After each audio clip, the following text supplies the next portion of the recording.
विभाजन क्या है, रेखा है। ठीक, तो ये आता है गरियाबंद जिले में। कौन से जिले में आता है बोलिए, गरियाबंद जिले में। ठीक, 2 मिनट सुनना। जब हम बात करते हैं त्रिवेणी संगम की, किसकी बात करते हैं, त्रिवेणी संगम। त्रिवेणी संगम मतलब 3 नदियों का क्या होना चाहिए, पानी होना चाहिए वहां पे। त्रिवेणी संगम में जनरली जैसे हम इलाहाबाद या जिसको हम बोलते हैं प्रयाग, तो प्रयाग में भी माना जाता है कि 3 नदियां मिलती हैं, गंगा और यमुना है। तीसरी नदी आपको सरस्वती बताता है, लेकिन सरस्वती नहीं है, टोन्स नाम की एक तीसरी नदी है। ज्योग्राफी पढ़ोगे तो भ्रम क्लियर हो जाएगा अगर आंख खोल के रखोगे तो। ठीक है, टोन्स नाम की एक नदी है, तो थोड़ा पहले मिल जाती है, और उसके बाद में जो है आपका कॉन्फ्लुएंस पॉइंट है किसका, गंगा का और यमुना का। सरस्वती नहीं बहती। सरस्वती जो है वो अफगानिस्तान, पंजाब इधर के बॉर्डर में पहले बहा करती थी। बहुत पुरानी नदी है, हालांकि उसको ऋग्वेद में बहुत पवित्र नदी का दर्जा प्राप्त है ना। सबसे पवित्र नदी आर्यों की मानी गई है सरस्वती। तो सरस्वती को चिपका दिया जाता है यहाँ पे, लेकिन सरस्वती का कोई नामो निशान दूर दूर तक नहीं है। त्रिवेणी संगम में एक पॉइंट हो गया आपके पास राजिम, हुआ कि नहीं हुआ। राजिम में 3 नदियों का संगम में एक नदी हो गई, मेन नदी आपकी महानदी का उद्गम है धमतरी जिले का, ऐसे पढ़ो, धमतरी जिले का सिहावा पर्वत। सिहावा याद करके जाओगे, सिहावा रटाया रहेगा दिमाग में, धमतरी और गरियाबंद देगा तो वहां एग्जाम में आपको कंफ्यूजन होगा, इसलिए हमेशा याद कैसे करना है, धमतरी जिले का सिहावा पर्वत से ओरिजिन है किसका, आपका महानदी का। अब महानदी को ट्रेस करते हुए जब आप आगे बढ़ोगे तो आपको 2-3 और संगम मिलेगा। ठीक, एक संगम आपको मिलता है शिवरी नारायण में। कहा मिलता है बोलिए, शिवरी नारायण में। ठीक, एक संगम आपको मिलता है चंद्रपुर में।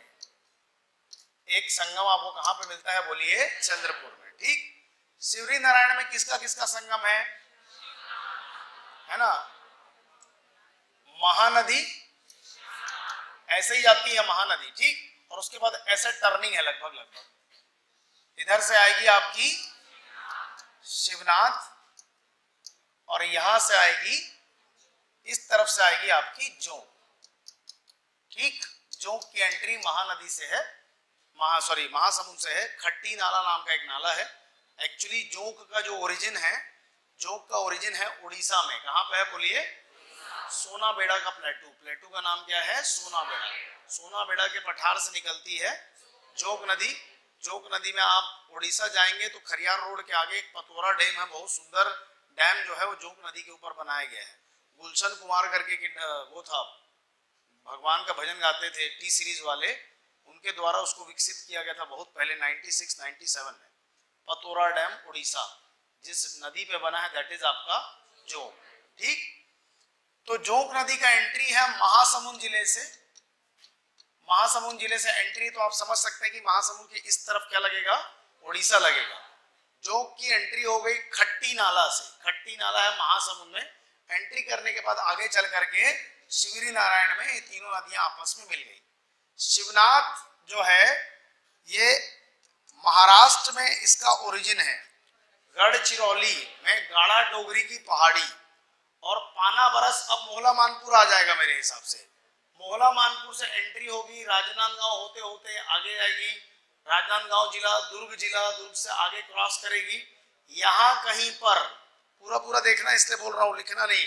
यहाँ कहीं पर संजारी बालोद पेटे चुआ की पहाड़ी से निकलने वाली नदी है खारून नदी। कौन सी नदी, खारून नदी शिवनाथ नदी की सहायक है, जाकर के मिल जाती है सोमनाथ में। कहा मिलती है, सोमनाथ जो है ये सिमगा के पास है। कहां पे है बोलिए, कल NH30 NH130 पढ़ाया था आपको, सिमगा याद आ रहा है ना। सिमगा एक ऐसा पॉइंट है, एक तरफ उसको बेमेतरा जिला मिलेगा, एक तरफ उसको रायपुर मिलेगा, एक तरफ उसको है ना बलौदाबाजार जिला मिलेगा। तो ये है आपका सिमगा।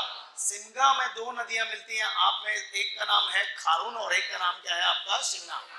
सिमगा में मिल गई है सिमगा, ये नदी आगे बढ़ी है शिवनाथ। ठीक, शिवनाथ ऐसा थोड़ा मिलती है आकर के, ठीक नॉर्थ वेस्टर्न साइड मिलती है, इतना स्ट्रेट नहीं मिलती। शिवनाथ आई, ये है आपका शिवरी नारायण। क्या है बोलिए, शिवरी नारायण। शिवरी नारायण में 3 नदियों का संगम, महानदी, पहले ट्रेस उसी को करेंगे, पहला है आपका महानदी, शिवनाथ और जोग का ओरिजिन उड़ीसा में सोनाबेड़ा की पहाड़ी। अब यहां से महानदी बन करके आगे बढ़ रही है, मतलब कि अन्य नदियों ने अपना एग्जिस्टेंस खो दिया लेकिन महानदी ने अपना एग्जिस्टेंस बरकरार रखा, इसलिए वो बड़ी नदी हो गई और अन्य नदियां उसकी सहायक नदी हो गई। इसी आधार पर तो आप किसी को बड़ी नदी बोल रहे हैं, किसी को क्या बोल रहे हैं, सहायक नदी बोल रहे हैं, किसी को क्या बोल रहे हैं, बोलिए सहायक नदी। ठीक, अब देखिए कि हमने मनेंद्रगढ़ चिरमिरी भरतपुर के बारे में थोड़ा सा सीखा। मनेंद्रगढ़ चिरमिरी भरतपुर में अगर मैं मैप को सोच करके इमेजिन करूं तो वहां से होकर के बहने वाली नदियों में आपको गोपद नदी दिख रही होगी, आपको नेऊर नदी दिख रही होगी, आपको बनास नदी दिख रही होगी, आपको मवई नदी भी हल्का हल्का दिख रहा होगा। और कोरिया जिला, पुराना कोरिया जिला से ओरिजिनेट होती है एक नदी, नदी का नाम है हसदेव। हसदेव एंटर करती है मनेंद्रगढ़ चिरमिरी भरतपुर, वहां पर एक फॉल बनाती है, name of the fall is Amritdhara जलप्रपात। जब अमृतधारा जलप्रपात बनाने के बाद एमसीबी जिले को, मनेंद्रगढ़ चिरमिरी भरतपुर जिले को एग्जिट करती है कौन सी नदी, हसदेव नदी, तो ये एंटर करती है कोरबा। कोरबा में उसके ऊपर एक जलाशय है, जलाशय जो भारत का, छत्तीसगढ़ का सबसे पुराना मल्टीपर्पज प्रोजेक्ट है, name of that project is Hasdeo Bango mini माता बैराज। बैराज बनाने के बाद ये आगे बढ़ती है, आगे बढ़ेगी तो डेफिनेटली वो जांजगीर चांपा जिले में एंटर करेगी, जांजगीर चांपा जिले में आकर के वो महानदी में मिलती है। किसमें मिलती है बोलिए, महानदी। केरा, केरा नाम की जगह है, केरा सियालदेही, केरा है ना, क्यों ऐसे देख रहे हो तुम, केरा सियालदेही है ना, केरा सियालदेही नामक जगह पर हसदेव नदी जो है ये किसमें आकर के मिल जाती है, आपकी महानदी। तो इसका मतलब कि महानदी की सहायक नदियों में कौन कौन सी नदी हो गई, शिवनाथ हो गई, और कौन सी हो गई आपकी हसदेव, और पैरी और सोंडूर हो गई। त्रिवेणी संगम, शिवरी नारायण, शिवनाथ, महानदी, उल्टा पढ़ते हैं, महानदी, शिवनाथ, जो आगे बढ़ेंगे, ये है जांजगीर चांपा, इसके ऊपर रहा होगा कोरबा, इसके ऊपर रहा होगा मनेंद्रगढ़ चिरमिरी भरतपुर, ऐसे ही रहा होगा ना। यहाँ पर है पेंड्रा गौरेला मरवाई, जहां पर सफेद भालू के बच्चे दिखे हैं, आपको वीडियो कल भेजा था। जांजगीर चांपा जिला, अभी ये जो 5-6 जिले बने क्रम में 28 से लेकर के 33 तक हम लोग पहुंचे, उसमें एक जिला बना, उस जिले का नाम है शक्ति। तो उसमें एक पॉइंट आ गया आज की डेट में, दैट इज आपका चंद्रपुर। कौन सा, चंद्रपुर। अब ये जांजगीर चांपा में नहीं है, अभी किसमें आ गया है, शक्ति। चंद्रपुर में चंद्रहासिनी देवी का मंदिर है, चंद्रहासिनी देवी का मंदिर है। ठीक, बहुत लोगों को, रायगढ़ वालों को लगता है कि ये तो चंद्रपुर हमारा है, जांजगीर चांपा वालों को लगता है चंद्रपुर हमारा है। एक्चुअली चंद्रपुर पहले किसमें था, जांजगीर चांपा में। और जांजगीर चांपा का मैप उस समय कुछ ऐसा था, ये ऐसा, ये है रायगढ़, ये क्या है आपका, तो रायगढ़ वालों को पास लगता था, जांजगीर चांपा में यहाँ वालों को दूर लगता था। ठीक, लेकिन एक्चुअली देखोगे आप डिवीजन तो ये जांजगीर चांपा में, लेकिन अब ऐसे कट गया, ये हो गया आपका शक्ति। तो अब आएगा ये शक्ति जिले में, कौन से जिले में, शक्ति। हमने पढ़ा था सरभंजा में बॉक्साइट मिलता है, सरभंजा जो है वो मेन पार्ट के पास है, और वहां से एक नदी निकलती है, दैट इज आपकी मांड नदी। मांड नदी यहाँ से ऐसे नीचे आती है, ठीक, यहाँ से आ रही है आपकी महानदी, और यहाँ से एक नदी आती है लात नदी, सारंगढ़। अब ये कौन से जिले में होकर के बह रही है, सारंगढ़ बिलईगढ़। सारंगढ़ बिलईगढ़ का जो आपका सेंचुरी है, जो आपका अभयारण्य है, उसका नाम है गोमर्दा। क्या नाम है, गोमर्दा। गोमर्दा अभयारण्य या गोमर्दा सेंचुरी को पानी की सप्लाई करने वाला जो प्रमुख नदी है, दैट इज आपका लात नदी।